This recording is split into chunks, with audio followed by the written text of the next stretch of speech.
पाना चाहता है। आज देखिए स्पेशल ट्रेन दिया जा रहा है भगवान राम से भेंट करने के लिए।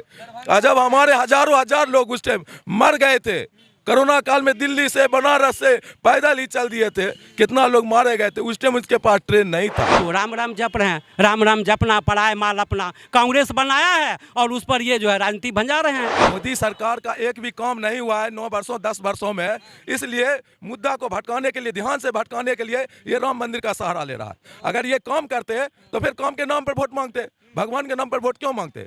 भगवान के नाम पर वोट मांग रहे हैं, इसलिए ये किसी ने कोई काम नहीं किया है।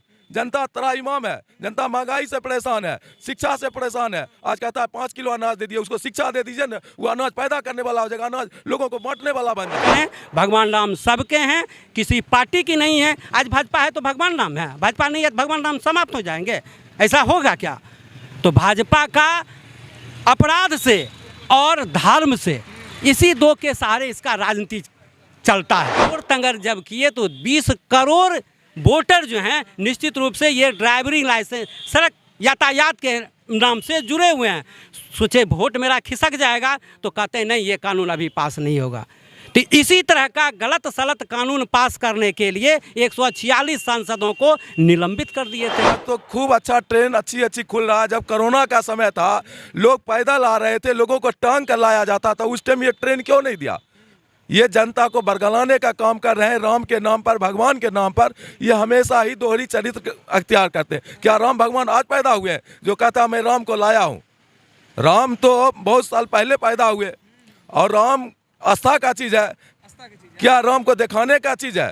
ये कहता है मोदी कि हम लाए हैं, ये तो राम भगवान का भी अपमान कर रहा है। ये 146 सांसद को निलंबित कर दिए थे इसलिए कि गलत सलत कानून बनाएं। आपको पता है आज तक के जितने भी लोकसभा अध्यक्ष हुए हैं, आप नाम सुने होंगे पीए संगमा साहब का, सोमनाथ चटर्जी साहब का।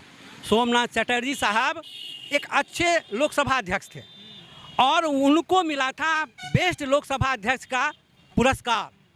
अभी वाले जो हैं ओम बिरला साहब, ये लोकसभा अध्यक्ष नहीं है, ये भाजपा के कार्यकर्ता के रूप में वहाँ बैठ के काम कर रहे हैं। ओम बिरला साहब जैसा कि लिस्ट मैं सुन रहा हूँ 5 व्यक्ति ही उस पूजा में बैठेंगे, उसमें कोई महिला है ही नहीं। तो बिना पत्नी यदि पूजा किए तो देश के लिए हितकारी होगा, निश्चित रूप से हितकारी होगा। इसलिए आनन फानन में कोई काम नहीं करें। भगवान राम सबके हैं, किसी पार्टी की नहीं है। आज भाजपा है तो भगवान राम है, भाजपा नहीं है तो भगवान राम समाप्त हो जाएंगे, ऐसा होगा क्या? तो भाजपा का अपराध से और धर्म से, इसी दो के सहारे इसका राजनीति चलता है। आपने सुना होगा गुजरात में बिल्किस बानो 21 साल से संघर्ष कर रही है वो महिला। सुप्रीम कोर्ट डिसीजन दिया कि गुजरात की सरकार अलीगल तौर पर अपने पावर का गलत इस्तेमाल करके उस दोषी को बरी किया, रिहा किया, जो जघन्य अपराध है। प्रधानमंत्री को शर्म के मारे अभी इस्तीफा दे देना चाहिए था। 2002 में वो मुख्यमंत्री थे गुजरात के, उनको इस्तीफा देना चाहिए। तो राम राम जप रहे हैं, राम राम जपना पड़ा है माल अपना, कांग्रेस बनाया है और उस पर ये जो है राजनीति भंजा रहे हैं। आज देखिए स्कूल से लेके जिस सर्किट हाउस में कांग्रेस के लोग भी बैठते थे, भाजपा के लोग अभी राजनीति कर रहे हैं। रशियन गेस्ट हाउस में बैठ के छोटा छोटा कार्यकर्ता भाजपा का राजनीति कर रहा है। पूछिए जाके वो कौन बनाया था? भाजपा को उसमें जन्म हुआ था इस बेगूसराय में या पूरे हिंदुस्तान में? कांग्रेसियों ने बनाया और कांग्रेस ही इस देश की जनता का कल्याण कर सकता है। जनता में जिस दिन ये बात घर कर जाएगी, हाँ कांग्रेस को हाथों हाथ लेगी, वो दिन दूर नहीं, आने वाला 2024 लोकसभा चुनाव है। अच्छा, अभी जो कुछ दिन पहले हुआ था 141 सांसद को सस्पेंड किया गया था, क्या लगता है उसमें क्या सही विचार से सस्पेंड किया गया, सही थिंकिंग था कि कुछ अलग तरह का? मतलब इस हिस्ट्री 1947 के बाद हिस्ट्री बन गया कि इतना सांसद आज तक सस्पेंड पार्लियामेंट में नहीं हुआ था। क्या आज तक के जितने भी लोकसभा अध्यक्ष हुए हैं, आप नाम सुने होंगे पीए संगमा साहब का, सोमनाथ चटर्जी साहब का। सोमनाथ चटर्जी साहब एक अच्छे लोकसभा अध्यक्ष थे और उनको मिला था बेस्ट लोकसभा अध्यक्ष का पुरस्कार। अभी वाले जो हैं ओम बिरला साहब, ये लोकसभा अध्यक्ष नहीं है, ये भाजपा के कार्यकर्ता के रूप में वहाँ बैठ के काम कर रहे हैं। ओम बिरला साहब, हम करे तो न्यारी प्यारे, तुम किया तो करेक्टर ढीला, वाह रे वाह, अपने निश्चित रूप से भ्रष्ट हैं और दूसरे पर ये आरोप लगाते हैं। ये 146 सांसद को निलंबित कर दिए थे इसलिए कि गलत सलत कानून बनाएं। आपको पता है, एक ड्राइवर यदि किसी कारणवश नींद आ जाए, कुछ हो जाए, धक्का लग के कोई आदमी मर जाते हैं तो 7 लाख जुर्माना और 10 साल क्या हो जाएगा, जेल हो जाएगा। सोचे क्या, ये तो कानून हम पास कर देंगे। लेकिन ट्रांसपोर्टरों ने और कांग्रेस से जुड़े हुए ड्राइवरों ने इसका विरोध किया। तब जोर तंगर जब किए तो 20 करोड़ वोटर जो हैं निश्चित रूप से ये ड्राइवरिंग लाइसेंस, सड़क यातायात के नाम से जुड़े हुए हैं। सोचे वोट मेरा खिसक जाएगा तो कहते हैं नहीं, ये कानून अभी पास नहीं होगा। तो इसी तरह का गलत सलत कानून पास करने के लिए 146 सांसदों को निलंबित कर दिए थे। ये कहीं से लोकतंत्र के प्रहरी नहीं है, ये लोकतंत्र के चीरहरण करता है माननीय मोदी जी। चलिए, आपका बहुत बहुत शुक्रिया इतना टाइम देने के लिए। अभी मेरे साथ बेगूसराय के अल्पसंख्यक के अध्यक्ष हैं। आप बताइएगा, अभी जो ये स्ट्राइक वाला चल रहा था उससे आपसे बातचीत करना चाहेंगे। स्ट्राइक वाला बहुत लंबा चला और बहुत जल्दी सरकार फ्रंट पे आ भी गई, मतलब इसका जवाब लेकर कि हम जल्द आपको ये सुनिश्चित कर देते हैं कि इस तरह का नहीं होगा।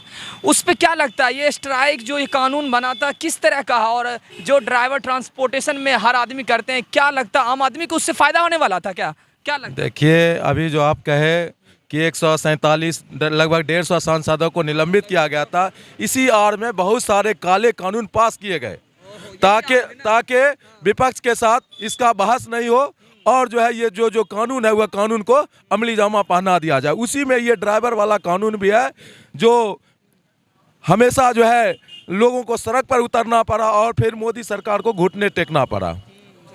यही मुद्दा था ना। मतलब क्या लगता है, ये कानून ठीक आम पब्लिक के लिए, देखिए जो सरकार कानून लाई थी वो एक आम पब्लिक के लिए हमको लग रहा था कि मुनाफा ज़्यादा बेहतर था, ऐसा लगता है। क्या आम पब्लिक के लिए बेहतर था या बेहतर से ज़्यादा ड्राइवरों का नुकसान था, क्या लगता है? देखिए, ये सब जो है ना अडानी अंबानी के चेले हैं। जब इंश्योरेंस गाड़ी का होता ही है, इंश्योरेंस के माध्यम से जब कोई एक्सीडेंट होता है तो उनको पैसा मिलता ही है, तो फिर ये ड्राइवर पर 7 लाख का 10 लाख और 7 साल का जुर्माना, क्या अगर कोई ड्राइवर धक्का मार दे और उसको उठाने लगे तो उसको कोई राहगीर उसको जिंदा रहने देगा? ये भी मुद्दा, वो तो मॉब लिंचिंग का शिकार हो जाएगा, वो तुरंत मारा जाएगा, भीड़ का शिकार हो जाएगा। और ये कहता है कि उसको लाश को उठाकर तुम हॉस्पिटल ले जाओ और फलना करो चिल्ला करो, तो ये तो कानून पूरी तरह से बिल्कुल गलत कानून है।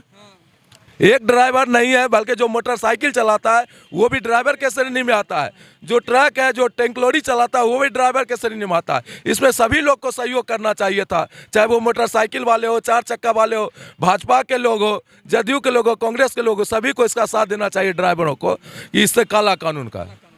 अच्छा, क्या लगता है अभी जो बहुत बड़ा ट्रेंडिंग बना हुआ 22 जनवरी राम मंदिर का इनॉग्रेशन ओपनिंग, क्या लगता है इसमें कांग्रेस वालों का किस तरह का रुझान रहेगा? और बीजेपी जो इस तरह का अपने प्रधानमंत्री जी जाके कर रहे हैं उद्घाटन, और नई ट्रेन को लाई है बिहार से, हर राज्य से जोड़ रही है ताकि अयोध्या तक आदमी पहुंच सके, क्या लगता है ये मुद्दा कि रहेगा, कैसा रहेगा? आज तो खूब अच्छा ट्रेन अच्छी खुल रहा है। जब कोरोना का समय था लोग पैदल आ रहे थे, लोगों को टांग कर लाया जाता था, उस टाइम ये ट्रेन क्यों नहीं दिया? ये जनता को बरगलाने का काम कर रहे हैं राम के नाम पर, भगवान के नाम पर। ये हमेशा ही दोहरी चरित्र अख्तियार करते हैं। क्या राम भगवान आज पैदा हुए हैं जो कहता मैं राम को लाया हूँ? राम तो बहुत साल पहले पैदा हुए, और राम आस्था का चीज़ है, क्या राम को दिखाने का चीज़ है?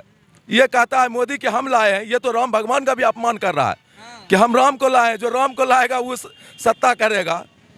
एकदम बिल्कुल गलत बात है। क्या लगता है बीजेपी को कुछ इससे फ़ायदा होने वाली है? ये जो राम मंदिर का फैसला, फिर बनाना, उसका स्ट्रक्चर, फिर आम आदमी को ले जाना, 22 तारीख को डेट देना, फिर 2024 का लोकसभा है कुछ दिनों बाद, महीने 1.5-2 महीने बाद लोकसभा है, क्या उसमें भी क्या इम्पैक्ट पड़ेगा? मोदी सरकार का एक भी काम नहीं हुआ है 9 वर्षों 10 वर्षों में, इसलिए मुद्दा को भटकाने के लिए, ध्यान से भटकाने के लिए ये राम मंदिर का सहारा ले रहा है। अगर ये काम करते तो फिर काम के नाम पर वोट मांगते, भगवान के नाम पर वोट क्यों मांगते? भगवान के नाम पर वोट मांग रहे हैं, इसलिए ये किसी ने कोई काम नहीं किया है। जनता त्राहिमाम है, जनता महंगाई से परेशान है, शिक्षा से परेशान है। आज कहता है 5 किलो अनाज दे दिए, उसको शिक्षा दे दीजिए ना, वो अनाज पैदा करने वाला हो जाएगा, अनाज लोगों को बांटने वाला बन जाएगा, लेकिन उसको शिक्षा नहीं देगा।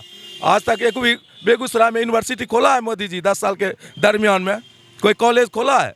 ये जो है झूठी जुमलेबाज है, ढकोसलाबाज है, और ये राम मंदिर के बहाने सारी अपनी जो किया करतूत है उसको छिपाना चाहता है। जो कोरोना काल में लोगों के मर गया था, दर्द हुआ था, उसको छिपाना चाहता है। आज देखिए स्पेशल ट्रेन दिया जा रहा है भगवान राम से भेंट करने के लिए।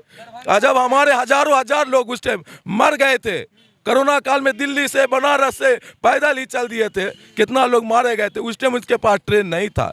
इसलिए जनता बुझ रही है, जनता इनके वादों से, इनके राम मंदिर के बहकावे में नहीं आएगा, और फिर इंडिया गठबंधन की सरकार बनेगी और मोदी का जाना तय है। जी चलिए, आपका बहुत बहुत शुक्रिया। यहाँ पर दो एक स्पेशल आदमी थे, वो भी बेगूसराय के जिला कांग्रेस कमेटी के अध्यक्ष थे, जो प्रवक्ता के रूप में और अल्पसंख्यक के अध्यक्ष थे। उससे बातचीत की गई और मुझे बहुत अच्छा लगा। आप लोग भी एक ओपिनियन के तौर पे देख लिए होंगे। अगर आपका कुछ भी ओपिनियन है, कमेंट बॉक्स खाली, आप जाके वहाँ अपना रिएक्शन ओपिनियन दे सकते हैं। और मेरे चैनल पर जरूर सब्सक्राइब कीजिएगा, वीडियो पहली बार लाइक कीजिएगा। मिलते हैं फिर से ऐसे नेक्स्ट वीडियोज़ में, जुड़े रहिए अखलाक के साथ।